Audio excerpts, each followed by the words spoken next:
Hello and welcome back to the On the Ball podcast. This is episode 135 of the show, and we're back here once again to discuss the NRL. It's been a pretty big week. To be honest, it's actually been a bigger 48 hours relative to the weekend. The news surrounding Origin and even things like Nico Hines' selection, and now there's a lot of injury issues in the Origin camps. That there's basically a new news story every 3 hours at the moment, but we're going to be taking a little quick glance over round 12. Then we're going to go into our usual stuff, chat about our new top 8 bracket. Also going to have a little bit of a look at the halfbacks in the competition right now. Obviously, there's a fair few good ones in free agency next year. A few have already been signed or re-signed at their clubs. So I'm going to look at who I believe are the top 15 halfbacks in the comp. And then we're going to look ahead at the shortened but still exciting round 13 lineups. Alright, so looking back at last week, we started off with I can't lie, it wasn't the most exciting game. Going into it, you knew it wasn't going to be a great game. Storm v Broncos. Storm were just too good. Didn't matter that they were without most of their stars. They're time and time again have just shown that everyone's willing to stand in and play well. I think Cooper Johns scored his first try. He played pretty decently, but obviously the star of the show once again, Nico Hines, absolutely killed it. Has recently signed for the Sharks for a 3-year deal, but we'll talk about that more as we talk about the Sharks game from the weekend. But yeah, huge win for the Storm, and they just keep rolling on. Broncos, a little bit disappointing that they didn't put up more of a fight, as they've been pretty good at home so far this year, but Storm too good. Then Friday night, probably one of the games of the year in my opinion, Cowboys versus the Warriors. Looked like the Cowboys were going to get over the line pretty comfortably, and then the Warriors staged a very good second half comeback inspired by Reece Walsh, who has basically just walked into the competition and has almost got superstar status already. People watch the Warriors to watch Reece Walsh already. That's how good he is and how much of a superstar he will be. And it came down to a field goal shootout at the end of the game, and Val Holmes struck one of the biggest field goals I think I've ever seen. He hit it just inside the 40-metre line, and I dead set thing and went into the crowd on the full. I reckon this thing was 65 metres. I've never seen anyone kick it so sweetly.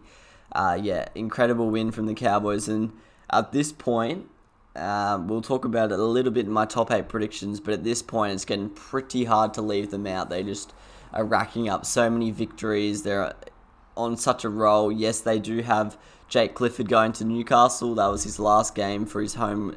I don't know where he's from actually, but that was his last game for the Cowboys. They're bringing in Tom Dearden now. Hopefully that doesn't affect them too much in terms of their momentum, because they look like they're a genuine top 8 chance now. They just seem to win the games they have to, very strong at home as well. And Todd Payton's coaching credentials, I basically say it every week, but every win they just get skyrocketed, and he looks like he's going to be a very good coach for years to come. But yeah, what he's managed to do with that Cowboys lineup that last year looked like one of the worst teams on paper in the competition, and he's turned it around, and now they're a very exciting unit to watch. But yeah, that was a really good game actually. The Friday 6 p.m. slot is, it's normally a bit of a dead slot, and it's normally the worst game of the week, but the last 3 or 4 weeks there's been some absolute crackers, so hopefully that continues. And Friday night we had my mighty Tigers get up over the Dragons. Look, one similar to the Broncos Storm game, wasn't the most exciting game. I don't think it got too many people talking throughout the week, but Tigers played pretty well. I can't even lie about that. Barring a last 10-minute little fight back from the Dragons, it was a pretty convincing win. I think the scoreboard flatters the Dragons. I think the Tigers deserved a 30-point victory out of this game. The first 60 minutes was very, very complete from the Tigers. And yeah, just the way they're playing right now, they've got a lot of purpose in attack.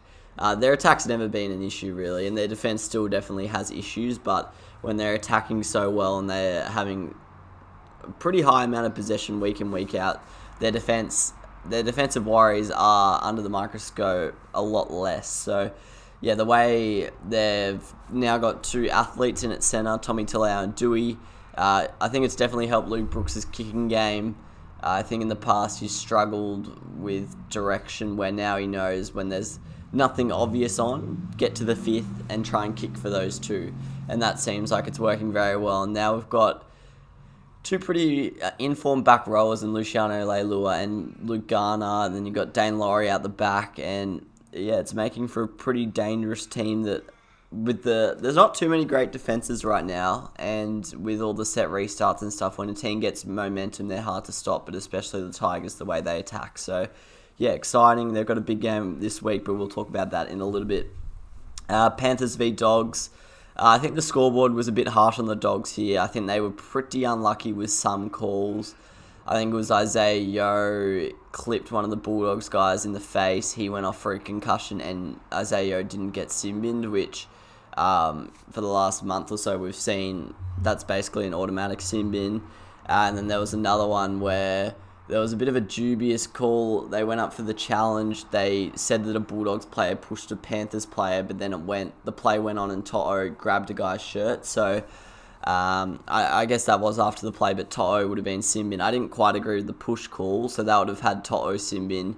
And at that point in the game, I think it was only like 12-4 or something like that. So, or maybe 12-0. I think the Dogs try might have been late. But yeah, I think the Dogs put in a fight. Panthers probably one of their weaker games in recent times, but still too good on the day. Deserved victors. I thought Jake Averillo put in a really good fight at halfback. He's only played a handful of games there, but I thought his kicking game, a lot of the time from deep in their own half, I thought was really impressive. He managed to find ground more often than not. And yes, Stephen Crichton is not a natural fullback, but he managed to maneuver him around the backfield pretty easily. And yeah, I thought Jake Averillo had a really, really good game. But yeah, well done to Penrith. Too good. Rabbitohs Eels. Now, this game was a little bit of a disappointment. I can't lie. The Eels did not come to play.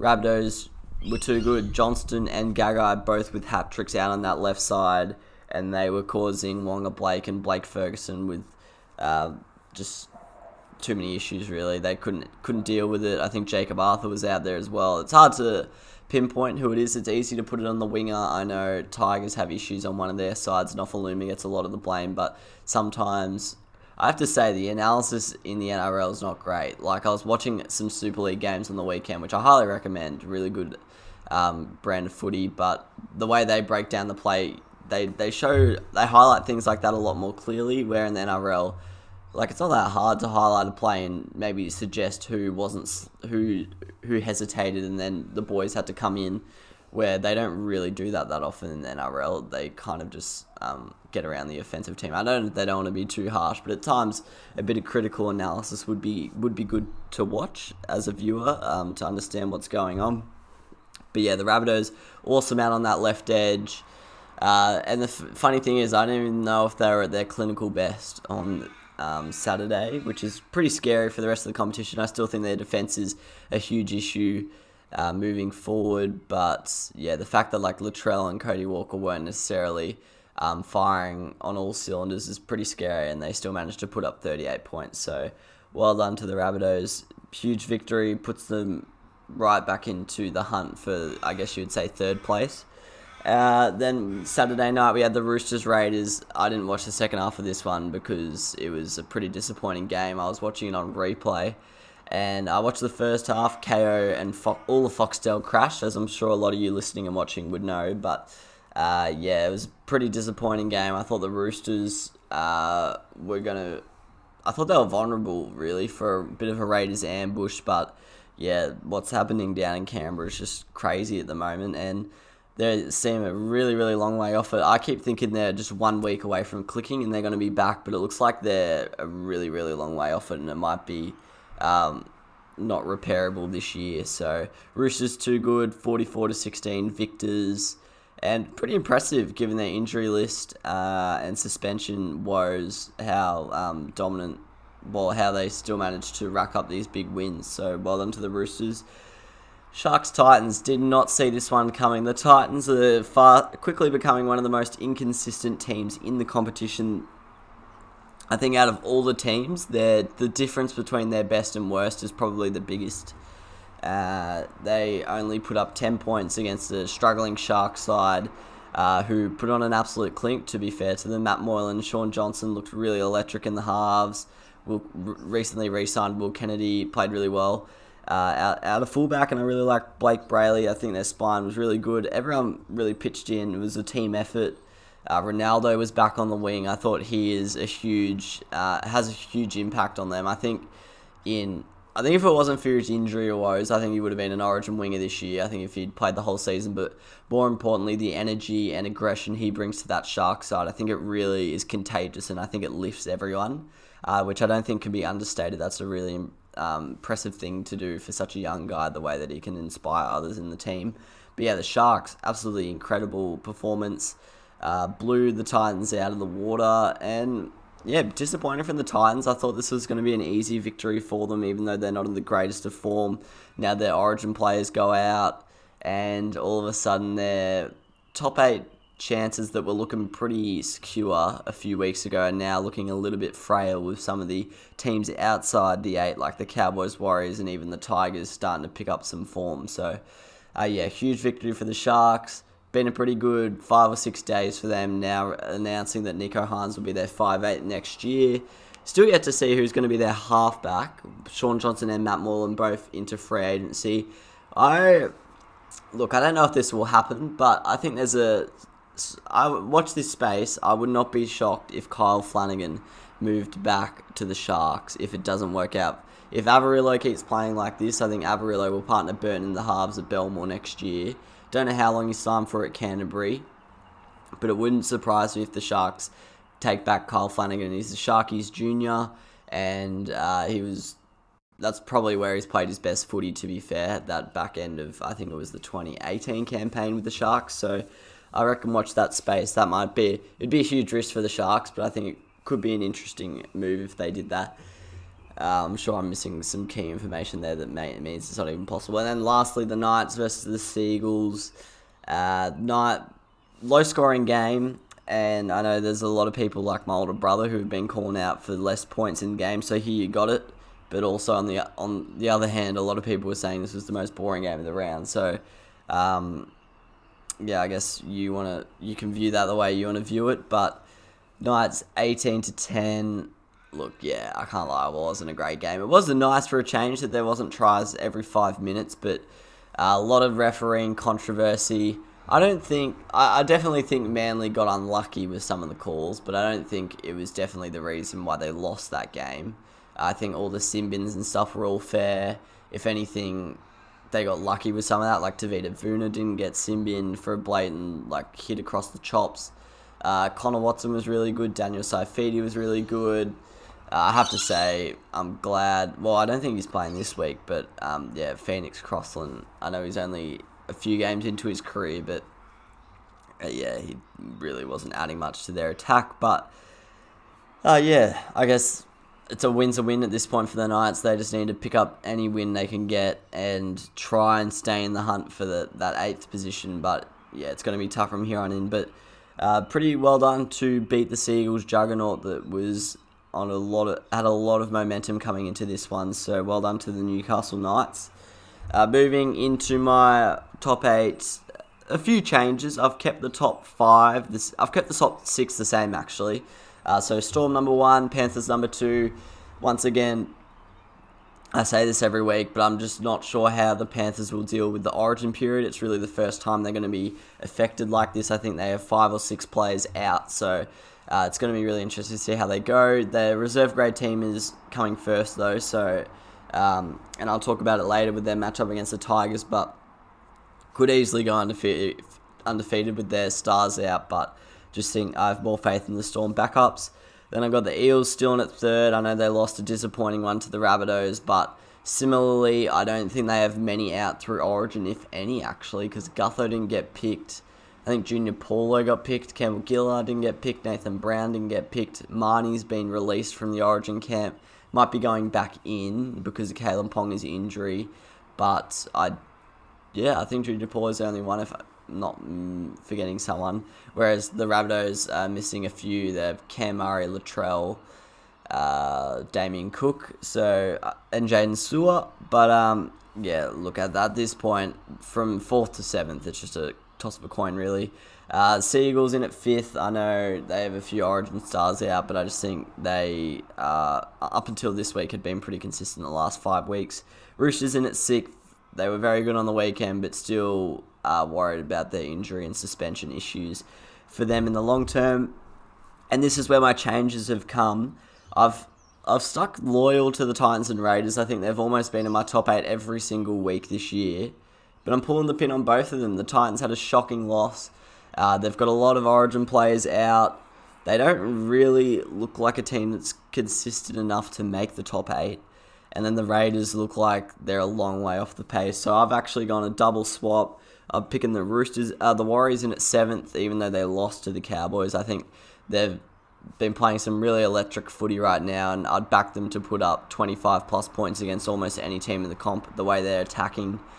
And they're not really, I don't think they're Origin affected at all.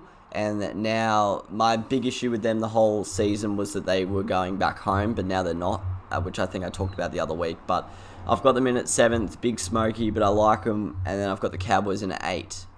Worried about the Dearden Clifford thing. Might, don't fix what's not broken. I know the Cowboys are doing it for their future. I think it's a good move, but in terms of this season alone, I'm not sure if it's necessarily good for their performance, but we'll see how they go. I'm sure Tommy Dearden will do well. So I've got the Cowboys in 8th, meaning the Titans and Raiders will miss out. There are quite a few teams knocking on the door, though. The Sharks, the Tigers, the Knights, they're all not far away. So even the Dragons, if they turn it around. So it's definitely an interesting race. I think the top 6 pretty set, but 7th and 8th is going to be very interesting. Now, I probably won't go into the Origin teams too much, because I'm sure if you're an NRL fan and you've not been living under a rock, you've heard them. But recent news I'll address. Kalen Pong is out. Rumour is that Valentine Holmes is going to play fullback. Kyle Felt moved to the wing. I think with AJ Brimson's injury concern and his... he suits the number 14 role very well. I think they're going to try and keep him there, and I don't think they're going to move him into the starting side, which is interesting.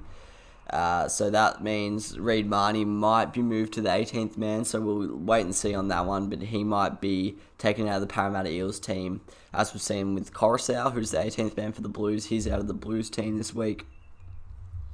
Weren't too many big shocks in either team, you'd have to say. I guess a big shock is Reid Marnie not playing at all at this point. Harry Grant, they've obviously deemed him fit enough to start and play 80 minutes, which is pretty amazing considering he hasn't played 80 minutes all season, but it doesn't surprise me. The bloke is made of, absolute the tough stuff pretty much. And I'm glad that they picked all the Penrith players on the Blues side of the coin. I don't know, there's a lot of people coming out and downing the Penrith boys, and I do get that.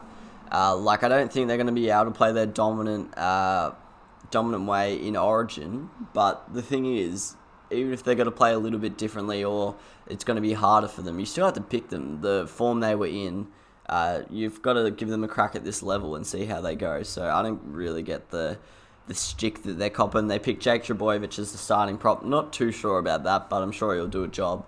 And Tarkwar got picked. Tarek Sims. Tarkwar is, that's a family reference, as when he came into the competition, my dad thought his name was Tarkwar, but Tarek Sims got picked. Pretty interesting selection there, but I don't mind it. Liam Martin inclusion on the bench, that's a bit of a left field one, you'd have to say, not starting at Penrith at the start of the year. Payne Haas is looking like he's going to play despite getting injured, which is good news for the Blues. And yeah, just there's not much really. There weren't any very controversial selections. So that's probably all I'll touch on for Origin. But now I will move into my halfback discussion. Now look, this is very subjective. Obviously, I did a few stats on it and they did shape my opinions a little bit. I will start by saying Sam Walker and Tom Dearden are not included in this because I don't have enough sample size for them yet, as Sam Walker's only been around for 2 months. But this is my top 15 halfbacks in the competition, and I will admit there's a little bit of bias here and there to a few players and a little bit of bias against some players, but let me know what you think in the comments below. Adam Clune, I've got at number 15. He's currently the St. George reserve grade halfback, but I think he's actually a very good player. I think when he played last year, he did a very, very good job. And yeah, I think he's a very, very solid player and probably deserves a gig somewhere else in the near future. if a team needs a halfback. I know he's not young, so he's not the most inviting prospect, but I think he's a good player. 14, I've got Kyle Flanagan. Obviously, it hasn't worked out for him yet at the Bulldogs, but still think he's a good player, good game manager, and with a good side around him, I still think he's got a future in the competition. Number 13, I've got Chanel Harris-Tavita. I really like him in defence. He looks for a big shot, and pretty much every week he'll give you a big shot. And yes, that aggression in defence sometimes is also his downfall, but probably not consistent enough in terms of attack. But he's a good young player. Interested to see how he goes in the rest of his career. Number 12, I've got Jake Clifford. He wouldn't have been in this list at the start of the year, but he's had a really, really good 6 weeks or so, looking like he's going to be a solid player. Not sure how it's going to work with Mitchell Pearce in Newcastle when Pearce gets back to full fitness, but for now, with Pearce's injury, I'm sure he'll do a serviceable job for the Knights. At number 11, I've got Ben Hunt. Now, statistically, Ben Hunt should be a lot higher if you just look at the stats, but I don't think he has that much impact on games. I know he was really good in the first month of this year, but yeah, I think in the last 2 years, he has a lot of wobbly games here or there where you hardly even notice him on the park. So, like Friday night, didn't really notice him against the Tigers. So I got him 11th. Number 10, Chad Townsend, similar to Ben Hunt. Statistically, he's a top 5 halfback in the comp, but if you watch a Sharks game, you rarely notice him. The Cowboys obviously rate him highly, bringing him in on a pretty big deal next year, so that'll be interesting to see how that goes. But yeah, for me, he's a little bit overrated, but number 10 still a good effort. Number 9, I've got Mitchell Pearce. On his days, a very good player, but I think his days are few and far between now. That sounds pretty disrespectful, but you know what I mean. Like, he used to be on song every second week, and now it's probably once a month. But the injury issues are starting to add up for Pearcey, but I think he's still a very, very good player who can still add a lot more to the game. Number 8, I've got Sean Johnson.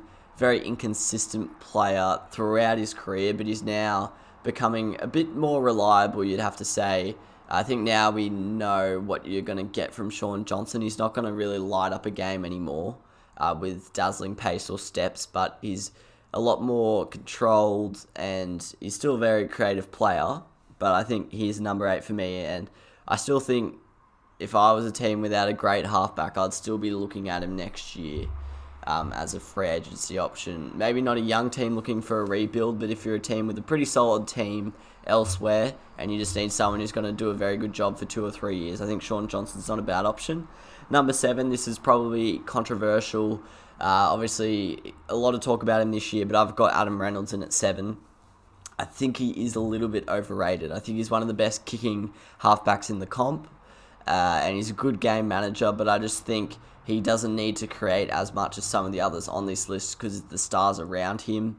And I will be interested to see how he goes in Brisbane. Everyone is excited about that selection, but I'm interested to see how he goes because he doesn't have the creative talent around him in Brisbane as he has this year at South Sydney. Number 6, I've got Luke Brooks. Probably a little bit biased, but the last month in particular has shown how good he can be on his day.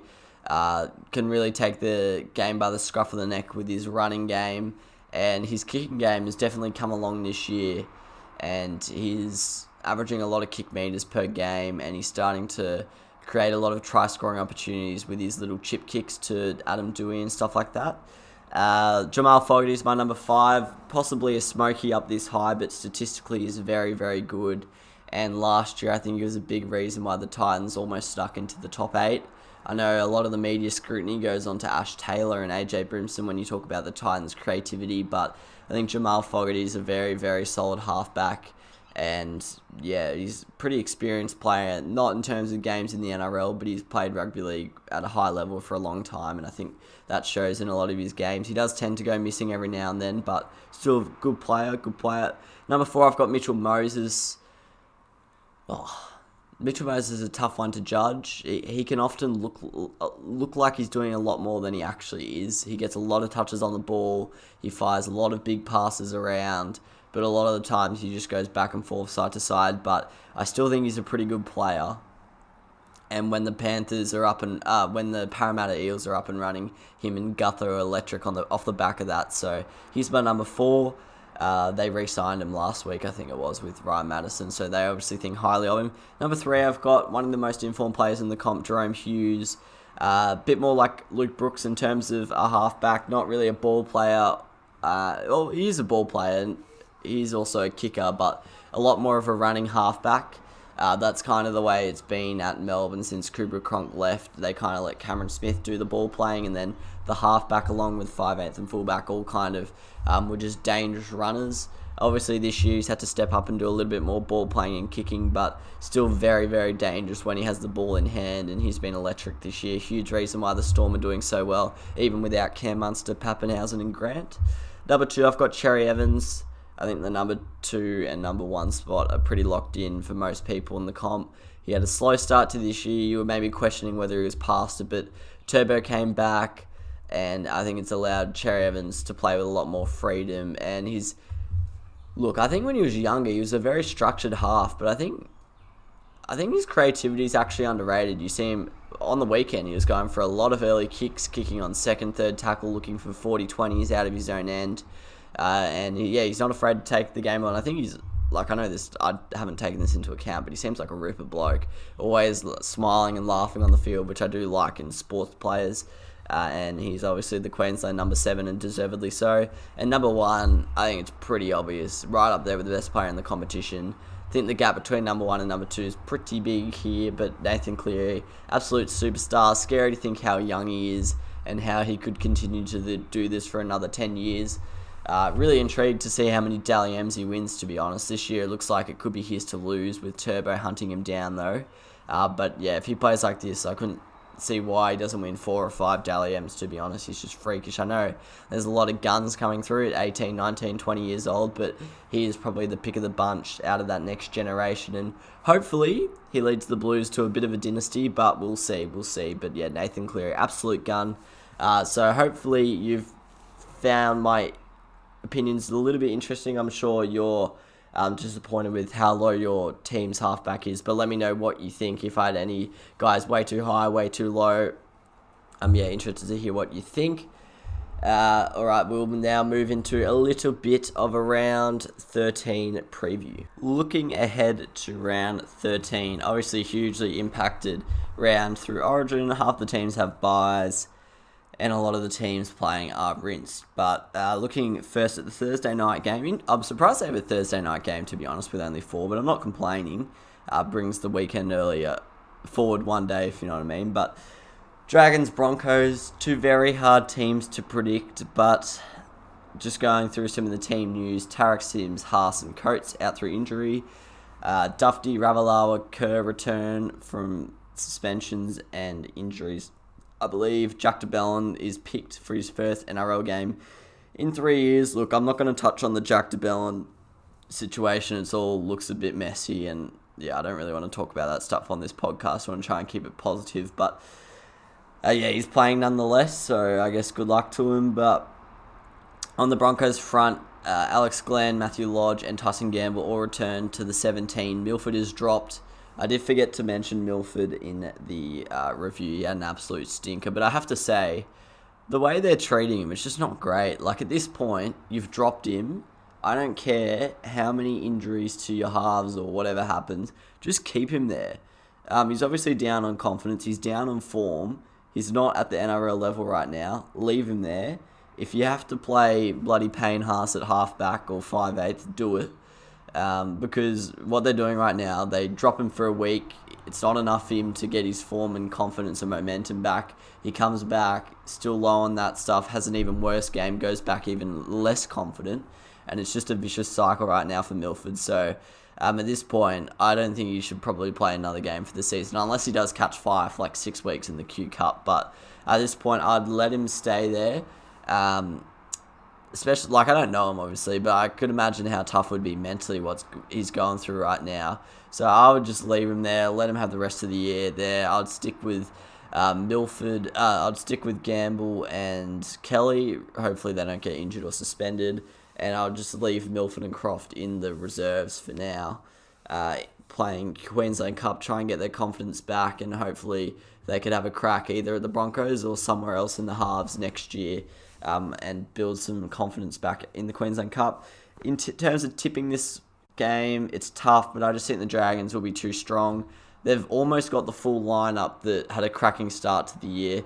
Pretty much from round 6 onwards, there was always a piece of the puzzle missing. Yes, Tarek Sims is out through Origin selection, but pretty much all their players are back from injury and suspension now. I think Josh Maguire and Fui Mariner are the only ones left to come back.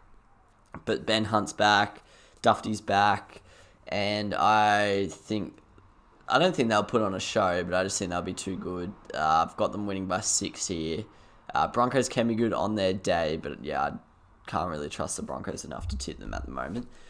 Tigers Penrith, this is a tough one because obviously the Panthers are decimated and the Tigers are a pretty unpredictable team, but looking at the changes, Tigers only one change. Stefano Utoikamanu comes in for Joe Ofahengaue, who is in the Queensland squad. Panthers lose Coruscant, To'o, Yo, Luai, Martin and Cleary to New South Wales selection and Capewell to Queensland selection, and then Leota has been suspended as well. The spine of Penrith is now Dylan Edwards at fullback, who returns from injury, Matt Burton in at 6, Tyron May in at 7, and Mitch Kennedy at hooker. So it's not a bad spine at all. Their bench is very inexperienced. Only one of them has played for Penrith before, and he's played one game. So that'll be interesting to see. But they've all been killing it in reserve grade, top of the table there. So I'm going to trust them to come in, do a job. I think we've seen it. I know it's a different sport, and there's not much cross-sport references in Australian sport, but we've seen it with Richmond time and time again. No matter how many injuries or stuff, the process is just that good. Anyone can come in and do well. Same with the Storm. And I just think Penrith's system's too good, unfortunately. And I have to say, the Tigers actually are due for a bad performance, which I'm worried about, because it would be nice to knock off Ivan Cleary at Leichhardt on a Friday night. I would have gone up for this game, but we are in lockdown in Melbourne, so that's a shame. But Panthers by 6 for me in this one. I'm not going to tip them by a big score, because I'd be very impressed if they put up like 40 points with this team of a lot of reserve graders. That'd be a really impressive achievement. But I think they'll be too strong for the Tigers, unfortunately. Storm versus Titans. Kafusi and Adokar miss out through Origin. Kenny Bromwich returns, and they've picked young Melbourne winger Dean Ieremia to replace Adokar. Titans have been riddled through injury. Brimson, Fafita, Fodawaker, and Tino all out. Their 4 best players, obviously. Ash Taylor returns from injury. That's a positive. Preston Campbell's son, Jaden Campbell, will make his debut for the club at fullback, which is exciting. Tyrone Peachey returns to the bench from suspension. The Storm have got to win this surely. They've been beating teams comfortably by 20, 30 points every week, and this Titans team has been decimated. I'm going Storm by 30. I think they'll be too good on the night. And then on the Sunday, Knights versus the Eels. Saifidi, Clemmer, and Frizzell miss for the Knights. Frizzell's injured. The other two, New South Wales. Actually, no, Clemmer got suspended, I think, for his hit on Ben Trebojevic, which was a bit of a shame. Clifford's at the 18th man, so that's going to be an interesting one to watch. Obviously, a lot of times that means they are late in, but we'll have to wait and see on that one. Jack Johns has also been picked to debut for the Knights. Obviously, Matty Johns' son, legend of the Matty Johns podcast. Kurt Mann has been picked in the 14, which is interesting. Very good utility off the bench. He can play almost every spot, but interesting that he can't crack that starting spine. Connor Watson at 6 had a really, really good game last week, one of his best for Newcastle. So that's interesting. On the para front, Fergo's been dropped for his, they've deemed a poor performance last week after his Edge conceded 6 of the 7 tries, I believe it was. Junior Paulo's out through New South Wales selection. Dill Brown and Regan Campbell-Gillard return in 2 massive ins, arguably their 2 biggest ins. Actually, I don't know what I'm saying, but 2 of their best players, you know what I mean. I'll be tipping the Eels by 20. I don't think the Knights were very convincing against the Sea Eagles. Eels had a bad week last week, but I think Campbell-Gillard in is massive, and I do think Dill Brown's a bigger improvement on Jacob Arthur. Looking at my, my betting stuff, sure bet of the week, it's got to be Storm to beat the Titans. I've picked them to win by 30. Surely the Titans can't win. I just don't see it happening. I don't know where this game's been played, actually, to be honest. Obviously meant to be a Melbourne home game, but it has been moved. I would guess it's in Sydney somewhere. or it could be on the Sunshine Coast, not sure. But upset of the week, I've tipped the 4 favourites, to be honest, but I guess my closest upsets would be the Tigers or the Broncos. Not sure who's more likely out of those two. Don't trust either of the teams, but if you want to have a stab in the dark there. Then the game spreads. The one I like the most is probably the Eels with a handicap of 12.5 points. I can see them blowing out the Knights. Hopefully it's a close game for me as a neutral viewer, but I can see that happening.